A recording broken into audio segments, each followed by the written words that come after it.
and the flag-waving crowd roared its approval. This was politics as grand opera, and Cristina Fernandez de Kirchner, the black-draped widow for the past 7 months, was the star, its leading diva, in the long-running power play which stretched back 8 years exactly to the day when her late husband and presidential successor, Nestor, first assumed power on 25 May 2003.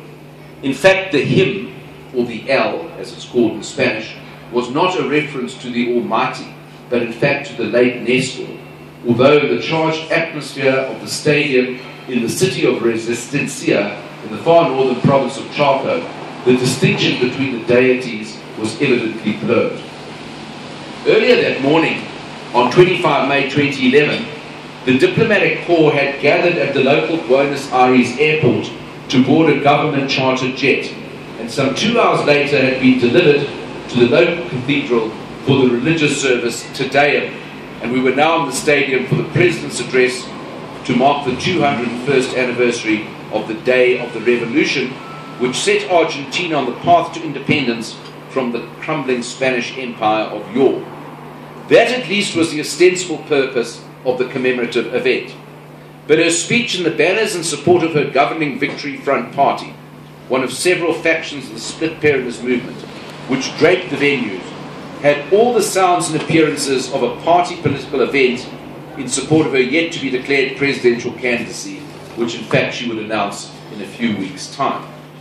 Meanwhile, as Cristina peppered her speech with references to the late Nestor, with such nuggets as finally your dream of an Argentine which is inclusive has come true, some of my fellow ambassadors and I, seated a few rows behind, shifted somewhat uncomfortably.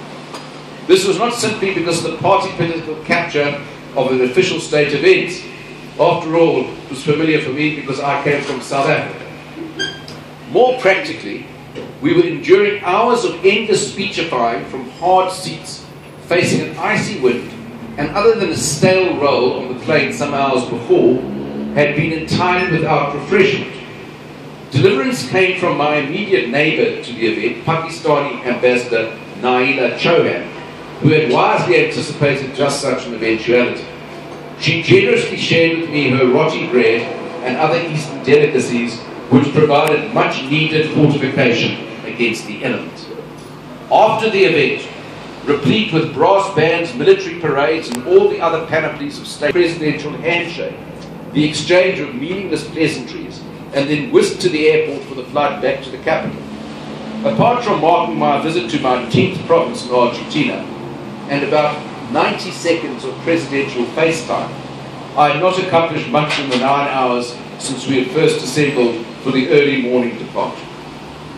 When I later enveloped myself in the more familiar comforts of the Buenos Aires residence that evening and nursing my whiskey, I glanced at the TV news and saw at least the reason for our long journey northward with the President.